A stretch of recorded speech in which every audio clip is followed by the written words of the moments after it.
Yan, another sensitive topic na naman po tayo mga ka-listeners. Ang topic po ay pros and cons or risk and benefit ng paglunok ng galing sa lalaki at sa babae.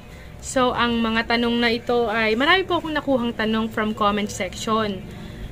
Galing kay Sir Ernalito Daludado, Sir June Pasqua, Sir James Hamoralin.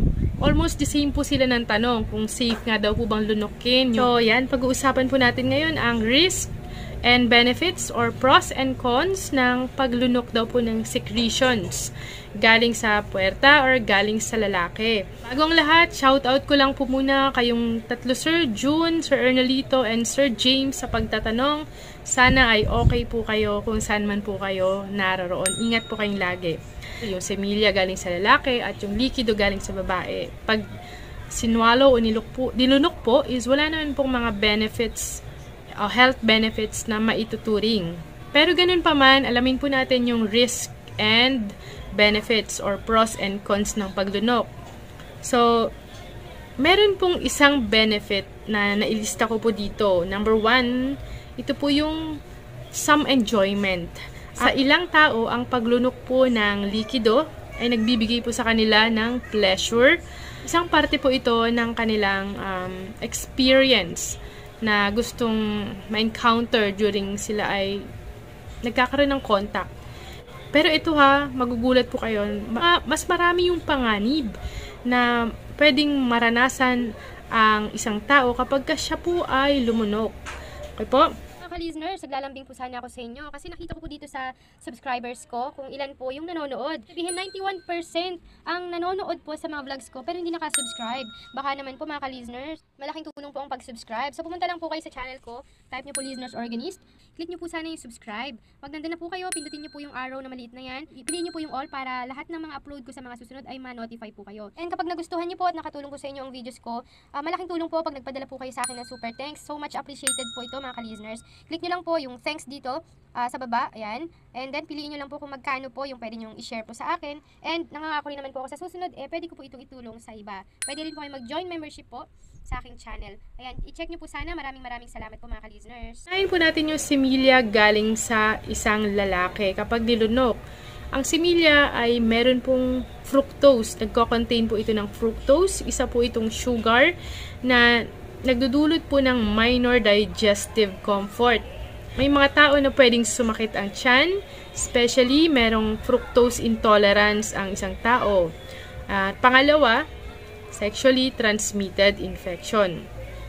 Kung kayo po ay may higit sa isa na nagiging katalik, yung naging katalik po ninyo ay merong tinatawag na undiagnosed STI. Hindi nila alam na meron pala silang nakakahawang sakit. Hindi pa nila alam, hindi pa sila nagpapatest. So, kampante lang sila. So, ang mangyayari, kayo ay mahahawa. Mapupunta po sa inyo yung bacteria. Pareho na po kayong may nakakahawang sakit. Ito naman po tayo sa likido galing sa isang babae. Possible, pwede rin po kayong mahawa ng STI or sexually transmitted infection. Lalo na, okay, kung si ma'am ay merong nakakatalik ng higit sa isa.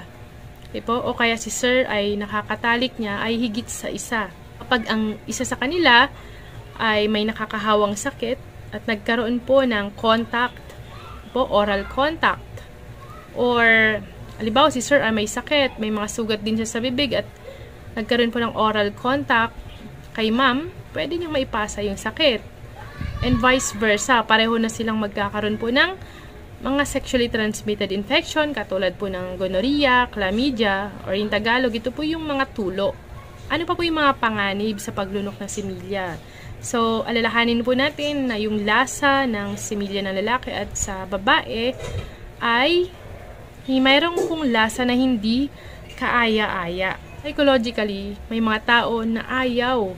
Okay? Ayaw yung paglunok ng anumang secretions galing sa isang lalaki. Hindi po ito kaaya-aya para sa kanila. Kaya huwag po nating pipilitin kung ayaw po ng asawa natin or ayaw natin, ay hindi rin po tayo pwedeng pilitin ng asawa natin na lumunok kung ayaw talaga natin. Dapat is respect pa rin po. Okay, kung mag-decide yung inyong asawa na ayaw niyang lunukin, is igagalang po ninyo. At wala namang health benefit ang paglunok po. Pero meron pong mga panganib. Okay po, katulad ng sexually transmitted infection, lalong-lalo na kung kayo po ay mayroong higit sa isa na nakakatalik. Tandaan po natin sa pakikipagtalik, napakahalaga ang communication, ang pag-uusap. Sabihin mo sa kanya, maging tapat ka sa kanya kung meron kang nakakahawang sakit or kung gusto mo ba yung paglunok or hindi. Dapat igagalang yun ng isa't isa. Tapos, mahalaga rin po yung tinatawag na safe sex practice. Napakahalaga po yung paggamit po ng mga barriers like condom para maiwasan ang nakakahawang sakit. Kung hindi po ninyo gusto or nasusuka po kayo or sumasakit yung tiyan nyo every time na kayo nakakalunok, wag na lang po ninyo itong gawin sa susunod. At lastly, biblically speaking, ang pagtatalik po ay dapat gawin lamang ng mga mag-asawa na ikinasal. So, kung kayo ay hindi pa po kasal, single pa po kayo, or bata pa, wag muna po kayo makikipagtalik para hindi po tayo magkasala. Okay po? Tandaan po natin ang healthy na relationship or pakikipagtalik sa mag-asawa. Dapat ang focus po natin masisihan po ang mag-asawa at ganun din po, ang safety ay napakahalaga din po para hindi po kayo magkasakit. Tandaan po natin na prevention is better than cure. Sana ay magamit pa po natin ang ating katawan sa paglilingkod sa ating kapwa, higit sa lahat sa ating Panginoong Diyos. Ingat